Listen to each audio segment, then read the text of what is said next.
Hi friends, നമുക്കിന്ന് വളരെ എളുപ്പത്തിൽ തയ്യാറാക്കുന്ന ഒരു മോര് കറിയുടെ റെസിപ്പി കണ്ടു നോക്കാം. അതിനുവേണ്ടി ഞാനിവിടെ 1/2 ലിറ്റർ മോരാണ് എടുത്ത് വെച്ചിരിക്കുന്നത്. തൈരാണ് നിങ്ങൾ എടുക്കുന്നതെങ്കിൽ മിക്സിയിലിട്ട് അടിച്ചെടുത്താൽ മതി. ഇതിലേക്ക് അരവിനായിട്ട് അരമുറി തേങ്ങയും 1 ടീസ്പൂൺ നല്ല ജീരകവും ഒരു ചെറിയ കഷ്ണം ഇഞ്ചിയും 4 അല്ലി വെളുത്തുള്ളി ചെറുതായി മുറിച്ചതും എടുത്തിട്ടുണ്ട്.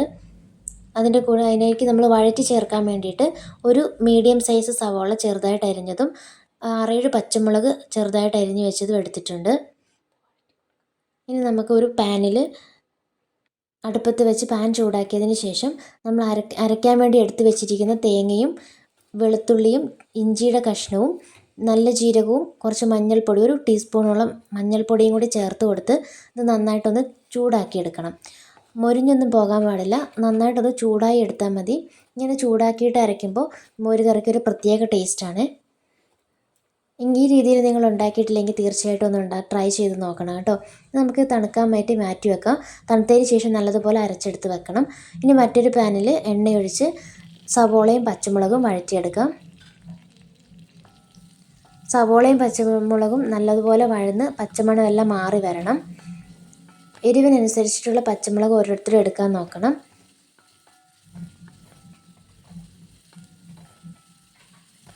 ഇത് നന്നായിട്ട് വഴന്ന് വരട്ടെ.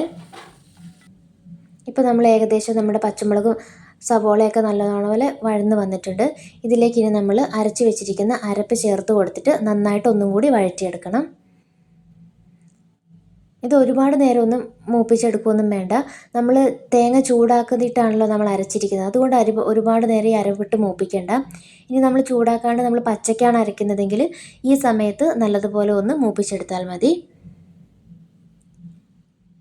ഇത് ഞാൻ കുറച്ച് നേരം ഒന്ന് ഇളക്കി കൊടുത്തതിന് ശേഷം അതിലേക്ക് നമ്മൾ അരപ്പരച്ച ജാറൊന്ന് കഴുകിയ വെള്ളം അതിലേക്ക് ഒഴിച്ചു കൊടുക്കുന്നുണ്ട്.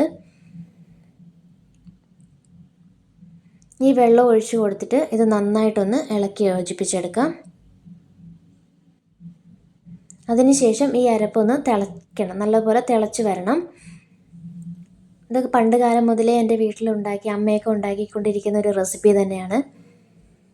ഞാനും ഇപ്പോൾ ഉണ്ടാക്കാൻ തുടങ്ങിയിട്ട് ഇതേ സെയിം റെസിപ്പി തന്നെയാണ് ഞാനും ഫോളോ ചെയ്യുന്നത്. നല്ല ടേസ്റ്റുള്ളൊരു മോര് കറിയാണ്. ഇപ്പോൾ നമ്മുടെ അരവ് തിളച്ചിട്ടുണ്ട്. നമുക്ക് തീ ഒന്ന് സിമ്മിലേക്ക് ആക്കി വെച്ചിട്ട് നമ്മൾ എടുത്ത് വെച്ചിരിക്കുന്ന മോര് ഇതിലേക്ക് ചേർത്ത് കൊടുക്കാം. മോര് ചേർത്തിട്ട് കുറച്ച് വെള്ളം കൂടി ഞാൻ ചേർത്ത് കൊടുത്തിട്ടുണ്ട്. അധികം പുളിയില്ലാത്ത തൈരായതുകൊണ്ട് ഞാൻ ഓവറായിട്ട് വെള്ളം ചേർത്തിട്ടില്ല.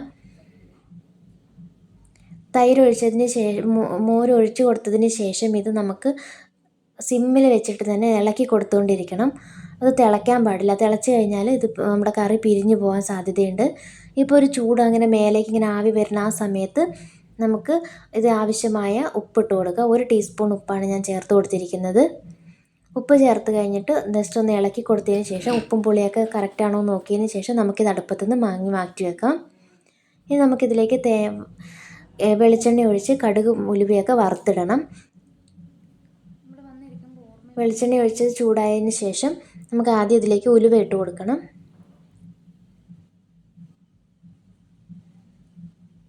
അര ടീസ്പൂൺ ഉലുവയാണ് എടുത്തിരിക്കുന്നത്.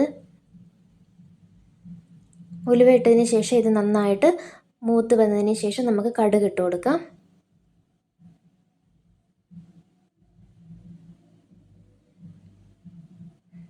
കടുക് പൊട്ടി വരുമ്പോൾ നമുക്ക് വറ്റൽമുളകും കൂടി ഇട്ട് കൊടുക്കണം.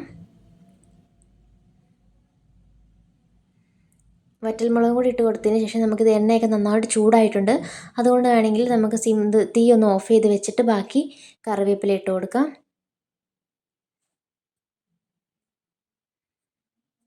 ഇനി ഏറ്റവും ലാസ്റ്റ് ഒരു പിഞ്ച് മുളക് പൊടി ഇതിലേക്ക് നമുക്ക് ചേർത്ത് കൊടുക്കുന്നുണ്ട്. ഇത് മുളക് പൊടി ഇട്ട് കഴിയുമ്പോൾ നമ്മുടെ കറിയിലേക്ക് ഒഴിച്ച് കഴിയുമ്പോൾ കാണാൻ ഒരു പ്രത്യേക ഭംഗിയായിരിക്കും. ഇനി നമുക്കിത് നമ്മുടെ കറിയിലേക്ക് ഒഴിച്ചു കൊടുക്കാം. ആ ചുവന്ന കളർ കാണാൻ തന്നെ ഒരു പ്രത്യേക ഭംഗിയാണ്. നല്ല ടേസ്റ്റുള്ള എളുപ്പത്തിൽ തയ്യാറാക്കാൻ പറ്റുന്ന ഒരു മോര് കറിയാണ്. ഇത് 2-3 ദിവസമൊക്കെ കേടാവാതെ ഇരിക്കും കേട്ടോ. എല്ലാവരും ട്രൈ ചെയ്ത് നോക്കണം. വീഡിയോ ഇഷ്ടപ്പെടുവാണെങ്കിൽ സപ്പോർട്ട് ചെയ്യാൻ മറക്കരുത്. അടുത്ത വീഡിയോയുമായി കാണാം. Bye bye.